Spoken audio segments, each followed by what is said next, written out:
Series 1, Part 1, The Fake Dating Arrangement.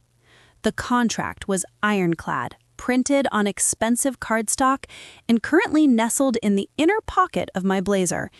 It felt heavier than the three-tiered monstrosity of a cake currently being wheeled into the center of the ballroom. I had drafted it myself, of course. 3 pages, single-spaced, with subsections detailing every conceivable contingency. Clause 4B.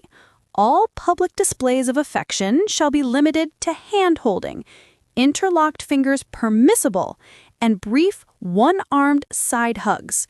Duration not to exceed 3 seconds. My gaze flickered across the sea of champagne flutes and pastel silks to find her, Lena. She was exactly where I'd last seen her, holding a rapt audience of my mother's garden club friends captive with a story, her hands painting pictures in the air. A splash of crimson lipstick, a laugh that was entirely too loud for this stuffy ballroom. She was a wildfire in a curated garden, and for the next 90 days, she was mine. In theory. "Isn't she just a delight, Chloe?" Aunt Carol materialized at my elbow, her perfume a familiar, cloying cloud of gardenia and disapproval. "So artistic." I forced a smile that felt like cracking plaster. "She's incredible." Incredible was one word for it. When my sister announced her shotgun wedding to a man she'd known for 4 months, the family pressure cooker had been set to high. My grandmother, the matriarch of our particular brand of misery, had given me an ultimatum. Bring a nice, stable partner to the engagement party or be set up with her dentist's alarmingly beige nephew. Desperate times, desperate measures. Which led me to a discreet online ad, a series of vetted interviews, and finally to Lena, a freelance graphic designer who needed 2 months' rent and had, in her words, a high tolerance for familial shenanigans. Clause 2A.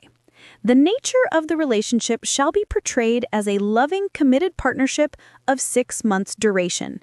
Key fabricated memories, e.g., our first date at the Botanical Gardens, a shared love for obscure French cinema, are outlined in Appendix A.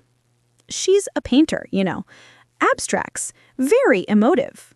Lena's eyes met mine from across the room, and she gave me a slow, deliberate wink. My stomach did a nervous flip. The wink was not in the contract. It was an improvisation, a deviation from the script, and I hated it. I gave her a slight shake of my head, a warning to stick to the plan. She merely grinned, that crimson slash widening, before turning back to her new fan club. I needed air. Excusing myself, I slipped through the French doors onto the terrace, the cool night air a welcome relief.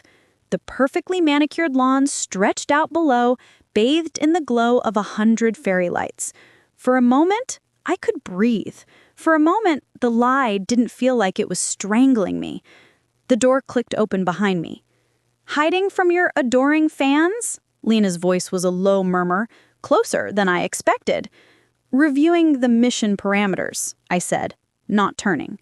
"You're going off script. The winking is excessive." "Relax, Chloe." She came to lean against the balustrade beside me, close enough that I could smell the faint, clean scent of her soap mixed with the champagne on her breath. "My Aunt Carol thinks I'm a bohemian goddess." My Aunt Carol also thinks wind chimes can predict the stock market. I finally looked at her. Up close, the chaos was even more pronounced.